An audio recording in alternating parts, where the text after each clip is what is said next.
The year was 2027. Advances in biotechnology were helping people improve their physical and mental abilities to an amazing degree. Provided, of course, they had enough money. A new breed of people was emerging, half human, half machine. And in Detroit, at least, not everyone was happy to see it. I'd just landed a job as head of security at Sarif Industries, a cutting-edge biotech firm. David Sarif himself handpicked me for the job, said he needed me to keep his people safe. My ex, Megan Reed, was one of them. Brilliant neuroscientist, Megan had found a way to make augmentations safe and affordable for everyone. All she had to do was present her research to Congress. But the night before her big meeting, my security measures failed. A team of Black Op mercenaries stormed into Sarif headquarters, massacring everyone in sight. 3 of the mercs were heavily augmented walking tanks. Their mission? Take out Megan and her team. I tried to stop them, but their leader tossed me through a plate glass wall. Last thing I heard as his bullets slammed into my brain was Megan's dying scream. I should have died with her. Only I didn't. High-end military-grade enhancements saved my life. The best augmentation Sarif's money could buy. It took me half a year to get a feel for her. Should have taken longer. But 6 months into my recovery, Sarif Industries was attacked again. This time, by a radical group of pro-human purists. Violent, militant, and fanatically opposed to human augmentation. They claimed to be members of Humanity Front, a non-profit organization that wanted the UN to limit biotechnology research. The thugs broke into Sarif's factory and found machinists working overtime on a top-secret military augment called the Typhoon. Sarif sent me to retrieve it, and when I did, I found one of the so-called purists next to it, wired with cerebral implants, trying to download its classified specs. Obviously, something more was going on. The Aug killed himself before I could question him. Sarif ordered me to dig deeper, so with the help of Frank Pritchard, Sarif's head of cybersecurity, I did.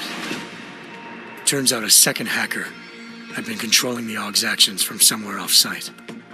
Pritchard and I tracked his signal to a secret FEMA internment camp in Detroit. The Black Op mercenaries were there. The same mercs who'd left me for dead 6 months before. Figured they'd try again when they saw me. It wasn't so easy for them this time. I took out the tank named Barrett. Even got him to give me a new lead. A penthouse apartment in China. Of course, we both knew it would be a trap in the end.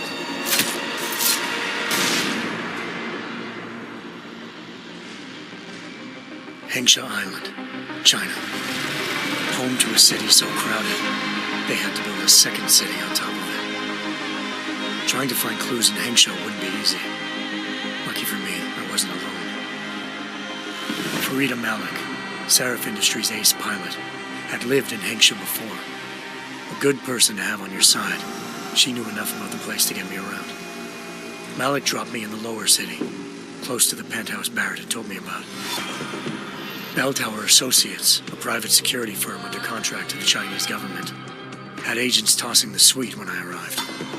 Just not for the reason I'd been expecting.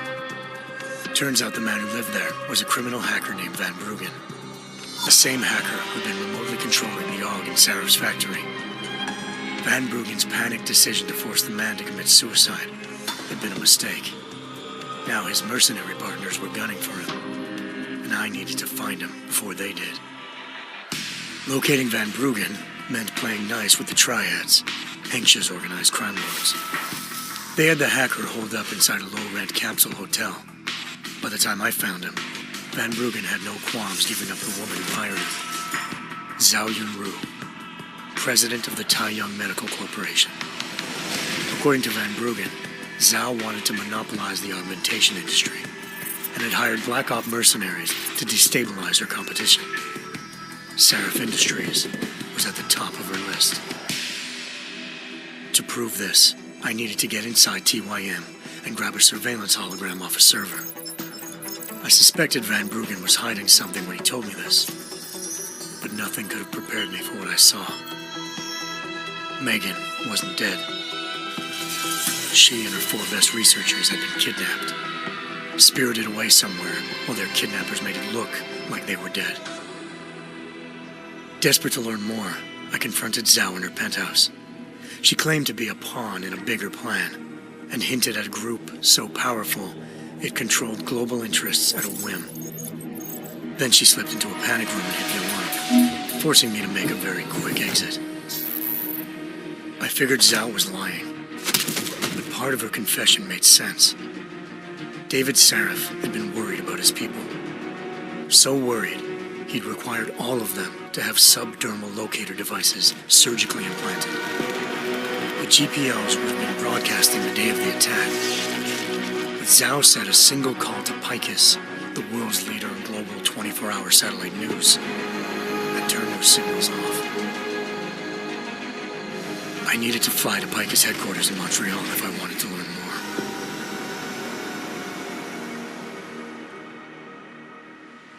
more. Eliza Cassan, Picus Communications' First Lady of News. Malik thought I was reaching when I told her Eliza was involved in this. The world's most famous news anchor, working with a mercenary hit squad. But when I confronted Cassan in her office, she freely admitted to jamming Detroit's satellites the night Megan's team had been taken. Said she's just been following her commands. I suspected she wanted to say more. But Black Op mercenaries showed up looking to shut us both down. And just like that, the Eliza I'd been talking to disappeared. The Mercs were led by an augmented killer I'd crossed paths with twice before, Fedorova, a woman who'd made silence her best friend. She waited for me to track Eliza's transmission to a secret server room underneath the Picus complex, then jumped me from behind. A deadly fight ensued. I made sure she never moved silently again. With Fedorova down, and no one left to keep Eliza quiet, she reappeared. Turns out Picus's First Lady of News wasn't a lady at all. She was a sophisticated AI program, engineered to monitor data streams and control what people believed. Eliza told me the Mercs had brought in a Humanity Front doctor named Isaiah Sandoval to remove the scientist's implanted tracking devices while Detroit's satellites were down. She also told me to speak to David Sarif if I wanted to learn more. By the time Malik and I got back to Detroit, tensions between normal and augmented citizens had reached a flashpoint. Riots were breaking out in several cities, and the UN was being urged to intervene. Sarif was trying hard to convince Hugh Darrow, the inventor-turned-philanthropist who'd once been a leading proponent of enhancement technologies, to help stop a possible regulatory vote. Sarif had a lot riding on Darrow. Megan's discovery would have given millions of people the chance to evolve beyond their normal human abilities, and at the same time catapulted Sarif Industries to the top of the Fortune 500. According to Sarif, Megan's kidnappers knew this, and didn't want people evolving unless they controlled how it was done. He called his enemies Illuminati, and urged me to keep searching. Determined to do so, I tracked down Sandoval via America's most outspoken augmentation opponent, Bill Taggart, Sandoval's boss and founder of Humanity Front. Sandoval admitted to operating on Megan's team when I confronted him, but said he hadn't removed their GPLs. He'd merely switched them to a different frequency. Pritchard was able to trace one of the signals to China. Malik and I immediately took off in pursuit. Unfortunately, the Illuminati were one step ahead.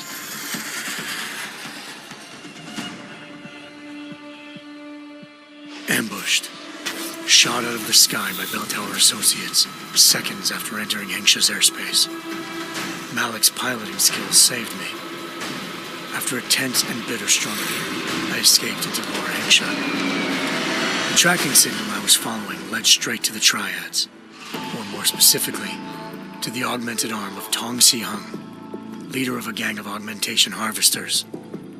Tong said they'd taken the arm off a corpse, which Bell Tower had left at their door, meaning at least one of Sarif's scientists was dead. Maybe not the rest of them, though. Tong pointed me to a port used for human trafficking and helped me slip aboard a bell tower ship.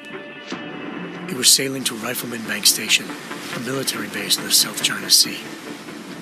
Bell Tower was holding kidnapped civilians as prisoners there, and using them to perfect the Hyron project, a human-computer interface that left most of its test subjects dead.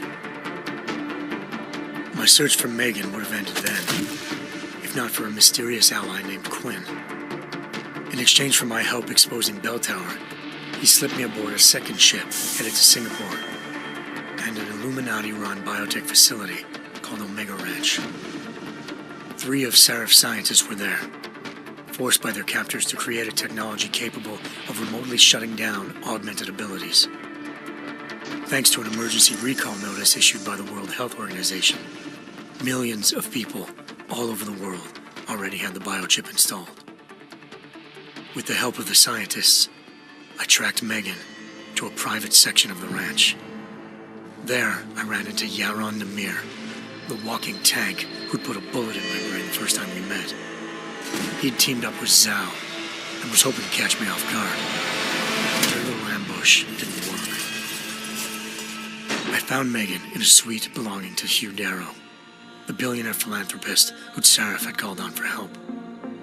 Darrow had convinced her to go along with the biochip plan by promising to sabotage the tech. As she was explaining this, Darrow appeared in a global broadcast, telling the world that augmentations would be the death of mankind. Then he activated the biochips to prove his point. All over the world, augmented people flew into a killing frenzy. Darrow had betrayed everyone, and it was up to me to set things right.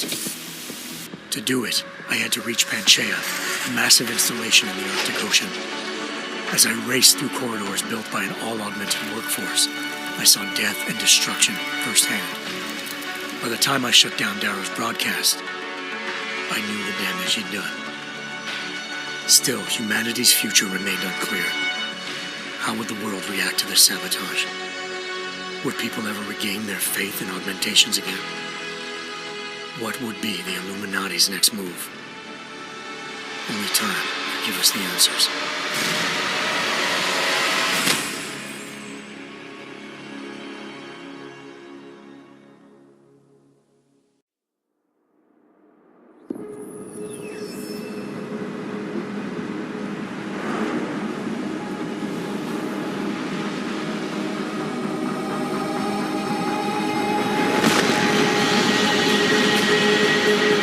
Thought I could save the world. Now look at it.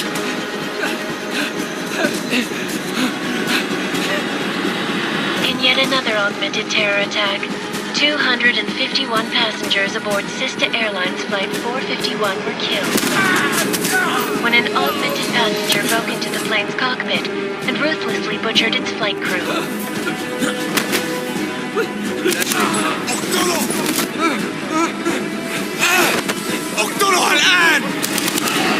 Details recovered from the black box recorder suggest that the man may have been suffering flashbacks to the Aug incident. That horrible day 2 years ago when augmented people all over the world flew into a psychotic killing spree, causing the greatest loss of life in recent history. Sometimes you just have to let go and embrace what you've become. Not gonna go all wonky on us now, Hansa, are you? Well, if I do, McCready, I guarantee you'll never see it coming. Agent Jensen! Am I gonna have a problem with you? No, sir. No reason to assume you would. Good, because you are the only augmented operative on this team, and I intend to make good use of you. Listen up, all of you.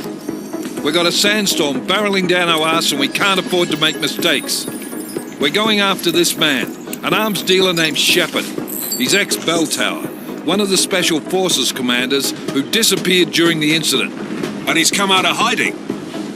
That cannot be good. It's not. He's selling weapons and military-grade augments to terrorists. This is Aran Singh, the undercover agent who lured Shepard out of his hole. best UC Interpol's got. For 3 years he's worked hard to get in tight with the Jinn, an Iraqi smuggling cartel that's infected the Eastern Hemisphere like a plague. Last week, our arms dealer sent a message to the Jinn, offering to sell them a shitload of black market merchandise dirt cheap. They told Singh to handle the buy. They're not gonna like it when Interpol disrupts their party. Is Sing's cover really that good?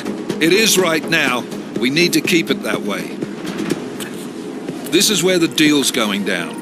A half-finished high-rise hotel that's been abandoned ever since the incident. It's not a pretty picture inside. Let me guess. Most of the laborers were augmented with heavy-duty industrial rigs. So when the incident hit, and they all went schizo, things got gruesome real fast. And no one, except for some homeless junkies, have been inside the place ever since. So what's the plan, Director? Singh's meeting Shepard on the ground floor, inside the hotel's main atrium. He sent the bulk of his Jinn crew to the penthouse levels to secure a vantage point. I want McCready's team to take up positions overlooking the atrium and make the arrest. Jensen, you're going in solo from the roof. My objectives? Keep the Jinn from joining the party. As far as we can tell, only one route connects the atrium to the penthouse level, a halfway decent elevator shaft. Here. I want you to block access to it. Fine. Just cut me loose. Do you plan on relying solely on your augments for this one? I'd recommend taking a little hardware, just to be sure.